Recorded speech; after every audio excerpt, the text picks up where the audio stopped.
Le monde est au bord de transformations imprévisibles, et tandis que la majorité vit dans l'illusion qu'il y aura toujours de la stabilité, les élites savent déjà ce qui va arriver et sont préparées. Il existe des secrets sur les crises qui ne sont jamais révélés au public, des stratégies qui garantissent que les plus riches et les plus puissants restent aux commandes, tandis que le reste de la population souffre de pénuries d'effondrement financier et d'un manque de ressources essentielles. Aujourd'hui, nous allons vous révéler ce qu'ils savent exactement et comment vous pouvez vous protéger avant qu'il ne soit trop tard. Numéro 1. La réserve alimentaire qui garantit la survie à long terme. L'incertitude quant à l'avenir conduit de plus en plus de personnes à se préparer à des scénarios extrêmes où l'accès à la nourriture peut devenir une question de survie. Les gouvernements et les grandes entreprises disposent déjà de stocks stratégiques pour les périodes de crise et ceux qui comprennent la gravité de la situation adoptent les mêmes mesures. Créer un stock efficace, ce n'est pas seulement accumuler de la nourriture, c'est aussi garantir une alimentation équilibrée et durable sans dépendre d'un système instable. La base d'une réserve à long terme comprend des aliments qui sont très durables et qui peuvent être conservés sans réfrigération. Parmi les principaux, on trouve les céréales telles que le riz, le blé et le maïs qui peuvent être conservés pendant des décennies si elles sont stockées correctement à l'aide d'emballages sous vide et d'absorbeurs d'oxygène. D'autres produits essentiels sont les haricots, les lentilles et les pois chiches qui constituent une bonne source de protéines végétales. Outre les céréales, les protéines à longue durée de vie sont également essentielles. La viande séchée, les conserves, les œufs en poudre et même le lait en poudre sont des stratégies efficaces pour maintenir un approvisionnement équilibré. De nombreux survivalistes investissent également dans des aliments lyophilisés qui préservent les nutriments et peuvent durer plus de 20 ans sans perdre leurs propriétés. Une autre stratégie importante est la rotation des stocks. Contrairement à ce que beaucoup de gens pensent, faire des réserves de nourriture ne signifie pas la gaspiller.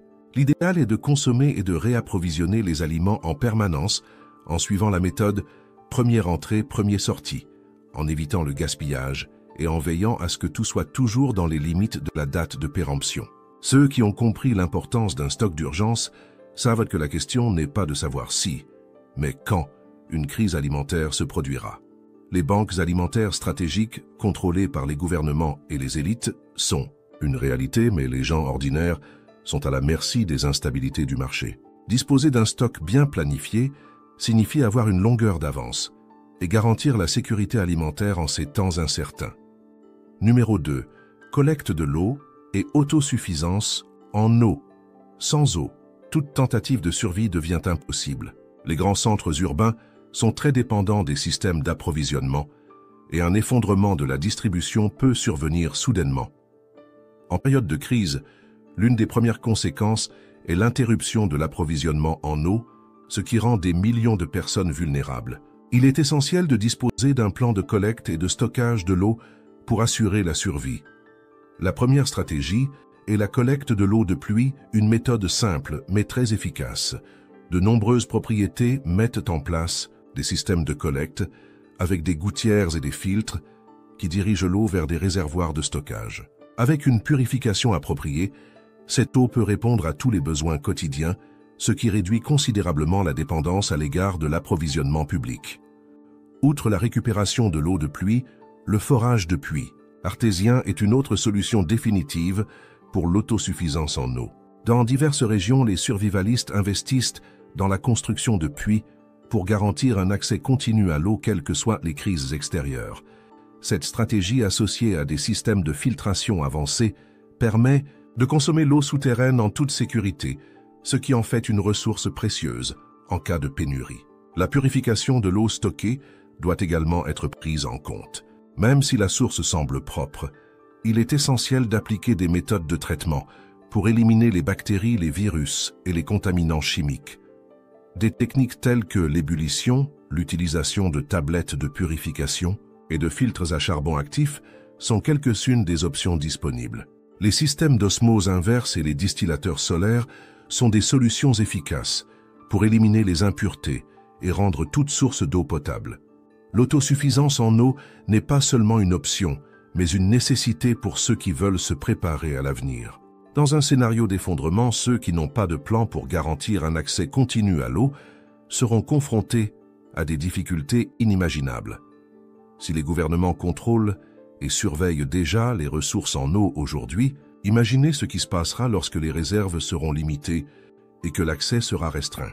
Contrôler sa propre source d'eau est synonyme d'indépendance et de sécurité dans un monde de plus en plus instable. Numéro 3. Produire sa propre énergie.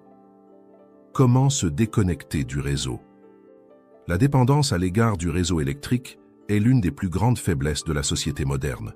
Une simple panne peut laisser des millions de personnes sans communication, sans accès à l'information et sans moyens de subsistance de base. Les élites l'ont compris depuis longtemps et investissent donc massivement dans des systèmes énergétiques autosuffisants. Alors que la population générale est à la merci des défaillances du système, ceux qui disposent d'une structure indépendante garantissent le confort et la sécurité même dans les scénarios d'effondrement. L'énergie solaire a été l'une des principales solutions adoptées. L'installation de panneaux solaires permet de capter la lumière du soleil et de la convertir en électricité, garantissant ainsi une source renouvelable et fiable.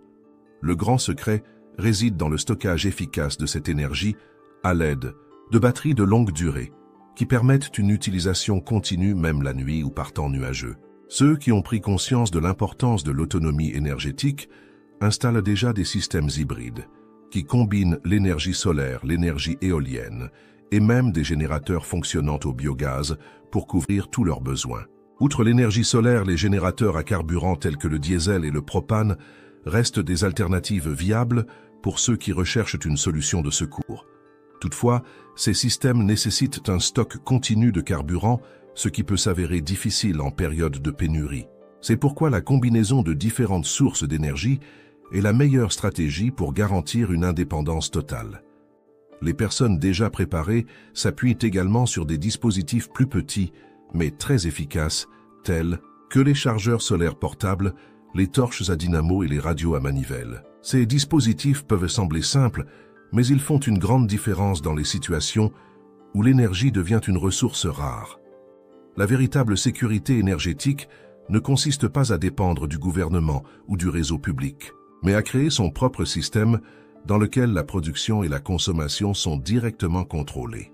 Quiconque n'est pas préparé à cela en temps de crise sera contraint de s'en remettre à des solutions temporaires qui ne seront peut-être pas disponibles au moment où l'on en aura le plus besoin. Numéro 4.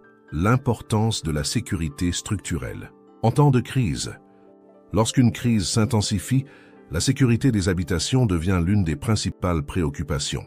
En période d'instabilité, les maisons et les propriétés non protégées sont des cibles faciles pour les pillages, les invasions et les conflits.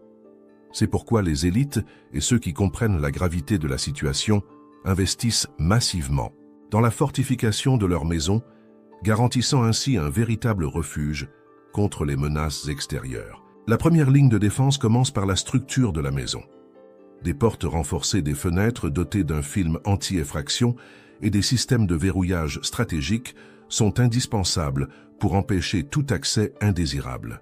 Des grilles métalliques aux points vulnérables et des serrures de haute sécurité sont des mesures simples mais très efficaces pour ralentir toute tentative d'effraction. En plus des barrières physiques, l'installation de systèmes de surveillance est devenue une priorité pour ceux qui veulent anticiper tout risque. Des caméras de sécurité avec vision nocturne, des détecteurs de mouvement et des alarmes permettent de créer un périmètre de protection efficace. L'association de la technologie et de la stratégie permet d'identifier rapidement toute tentative d'intrusion et de prendre des mesures préventives avant que la menace ne devienne réelle. Un autre élément essentiel est la création d'un espace sécurisé à l'intérieur même de la maison. Une pièce fortifiée équipée de fournitures de base d'éléments de communication et de défense peut faire la différence entre la survie et le danger dans les moments critiques. Certaines personnes choisissent de renforcer leur sous-sol, tandis que d'autres créent des pièces secrètes protégées par des couches de sécurité supplémentaires. Ceux qui se préparent à l'avance savent que la sécurité ne concerne pas seulement la structure physique, mais aussi l'organisation de la communauté environnante. Les voisins qui partagent le même objectif d'autopréservation peuvent former des filets de sécurité garantissant que tout le monde est à l'affût de mouvements suspects et peut agir ensemble pour repousser les menaces. En fin de compte, la véritable sécurité ne repose pas seulement sur des forces extérieures, mais sur la capacité de l'individu à protéger son territoire. En temps de crise, ceux qui ne prennent pas de mesures préventives seront soumis au risque d'un monde où l'ordre peut rapidement s'effondrer. Numéro 5. Le stockage alimentaire à long terme. Ce que les élites savent et que vous ne savez pas. L'accès à la nourriture sera l'un des premiers défis à relever en cas de crise prolongée. Alors que les gens ordinaires font aveuglément confiance aux supermarchés et à la chaîne d'approvisionnement, ceux qui comprennent vraiment le fonctionnement du système ont déjà constitué des stocks stratégiques depuis des années. Les élites, les gouvernements et les grandes entreprises conservent des réserves cachées, s'assurant ainsi de ne jamais manquer de nourriture indépendamment de ce qui se passe dans le monde extérieur. La clé d'un stockage efficace réside dans la diversification et le stockage correct. Les aliments à haute teneur en calories et à longue durée de vie sont prioritaires comme les céréales, les légumineuses, les conserves de viande et les huiles végétales. Beaucoup investissent également dans des aliments lyophilisés qui conservent leurs nutriments pendant des décennies et prennent peu de place. Un autre secret peu connu est l'utilisation d'emballages sous vide et de seaux avec absorbeurs d'oxygène qui prolongent la durée de conservation des produits essentiels et empêchent l'apparition de parasites. Un autre point fondamental est la production continue de nourriture. Ceux qui sont préparés ne se contentent pas de faire des réserves, ils cultivent aussi. Les petits systèmes hydroponiques, l'aquaponie et les jardins verticaux sont déjà adoptés par ceux qui ne veulent pas dépendre des marchés ou du gouvernement pour se nourrir. L'élevage de petits animaux comme les poulets et les lapins fait également partie des stratégies de ceux qui se soucient vraiment de la sécurité alimentaire à long terme. Mais ce que beaucoup de gens ne réalisent pas, c'est qu'il ne suffit pas de faire des réserves de nourriture. Il faut savoir les utiliser correctement, comprendre les méthodes de conservation et éviter le gaspillage. La véritable indépendance alimentaire passe par une préparation active et non par l'illusion qu'il suffit d'avoir un placard rempli de sachets pour être en sécurité. Avez-vous commencé à faire des réserves ou êtes-vous encore totalement dépendant des marchés? Si vous avez besoin d'inspiration, dites-nous en commentaire quels sont les aliments que vous avez déjà commencé à stocker et ceux que vous considérez comme essentiels pour faire face à une période de crise. Numéro 6. Comment les élites protègent leurs ressources en cas de crise. En période d'instabilité, les ressources les plus élémentaires peuvent devenir précieuses. L'eau, le carburant, les médicaments, et même des produits simples comme les piles et les produits d'hygiène peuvent rapidement disparaître des rayons. Alors que la population cherche désespérément des produits de base, ceux qui se préparent à l'avance s'assurent que leurs besoins seront satisfaits sans dépendre du système. La première stratégie des élites est de garantir un accès continu à l'eau potable. Puits artésiens, systèmes de collecte des eaux de pluie et filtres performants font partie des mesures adoptées par ceux qui ont compris l'importance de cette ressource. Même les citadins stockent déjà l'eau traitée dans des réservoirs stratégiques, évitant ainsi d'être pris au dépourvu en cas de rationnement. La question du carburant est également cruciale. Beaucoup ont déjà compris qu'en cas de crise, l'accès à l'essence et au diesel peut être coupé en quelques jours. C'est pourquoi ceux qui sont vraiment préparés font des réserves de carburant en toute sécurité et investissent dans des solutions de remplacement telles que le biogaz, l'énergie solaire et les générateurs fonctionnant à l'éthanol. La possibilité de faire fonctionner les véhicules et les équipements sans dépendre des stations-service est un avantage considérable en période de pénurie. L'accès aux médicaments et aux fournitures médicales est une autre ressource très appréciée en temps de crise. Dans les situations d'effondrement, les pharmacies sont rapidement pillées et les hôpitaux s'effondrent en raison de la forte demande. Ceux qui comprennent cette réalité disposent déjà d'un stock de base d'antibiotiques, d'analgésiques, d'antiseptiques et d'autres produits essentiels pour les traitements d'urgence. Certains vont plus loin et apprennent les techniques de premier secours et les médecines alternatives pour s'assurer qu'ils peuvent faire face aux problèmes de santé sans avoir besoin d'une aide extérieure. Le dernier point le plus important est la protection de ces ressources. Les personnes préparées savent qu'il ne sert à rien d'avoir des réserves précieuses si elles ne peuvent pas les protéger. C'est pourquoi les élites adoptent des mesures telles que la dissimulation des stocks dans des endroits discrets, le silence des générateurs pour ne pas attirer l'attention et même la répartition des approvisionnements en différents points pour minimiser les pertes en cas d'invasion. Alors que la plupart des gens ne réalisent l'importance de ces ressources que lorsqu'il est trop tard, ceux qui comprennent vraiment ce qui se prépare ont déjà mis en place tout ce dont ils ont besoin pour faire face à n'importe quel scénario. Numéro 7. Pourquoi les élites ne s'appuient pas sur le système financier en cas de crise? S'il est une chose que l'élite mondiale sait et que la population ignore, c'est que l'argent à la banque n'est pas un gage de sécurité. En temps de crise, les comptes bancaires peuvent être gelés, les retraits limités et la valeur de l'argent érodée par l'inflation. Alors que la plupart des gens vivent dans l'illusion qu'il suffit d'avoir un solde sur leur compte, ceux qui comprennent vraiment les coulisses du pouvoir se sont déjà protégés contre tout effondrement financier. Le premier secret est la diversification. Ceux qui ont de l'argent ne laissent pas tout à la banque car ils savent que les systèmes financiers peuvent s'effondrer du jour au lendemain. Au lieu de cela, ils diversifient leurs actifs sous différentes formes: métaux précieux, terres agricoles, devises étrangères et même crypto-monnaies. En période de crise, l'or et l'argent prennent souvent de la valeur, ce qui en fait une forme solide de préservation des actifs. Les réserves de liquidités physiques constituent un autre point. Les banques peuvent limiter les retraits, les guichets automatiques peuvent manquer de billets. Et dans un scénario extrême, seules les personnes disposant d'argent liquide pourront effectuer des transactions directes sans dépendre du système bancaire. Les personnes préparées gardent toujours une quantité stratégique d'argent liquide à la maison, protégée en toute sécurité pour les urgences immédiates. De plus, ceux qui comprennent vraiment comment le monde fonctionne ont déjà des moyens alternatifs de générer des revenus sans dépendre des emplois conventionnels ou des rouages de l'économie traditionnelle. Des activités indépendantes, des investissements stratégiques et des sources de revenus passifs leur permettent de rester financièrement stables même lorsque tout s'effondre autour d'eux. Si demain les banques cessaient tous les retraits et que vous n'aviez plus accès à votre argent, auriez-vous un plan B? Êtes-vous prêt à affronter un scénario dans lequel l'argent numérique peut être bloqué par une simple commande? Commentez ci-dessous ce que vous pensez de cette réalité. Numéro 8. Comment les élites évitent de dépendre des infrastructures publiques en temps de crise? La dépendance à l'égard des infrastructures publiques est l'un des plus grands risques en temps de crise. L'eau courante, l'électricité, les transports publics et le ramassage des ordures sont autant de services qui peuvent rapidement s'effondrer en cas d'urgence. Si la population est vulnérable au moindre signe d'instabilité, ceux qui disposent des connaissances et des ressources nécessaires ont depuis longtemps assuré leur indépendance vis-à-vis de ces systèmes. La première stratégie majeure est l'autonomie énergétique. L'élite investit dans des systèmes d'énergie renouvelable, tels que des panneaux solaires et des générateurs de secours garantissant l'électricité même en cas de défaillance du réseau conventionnel.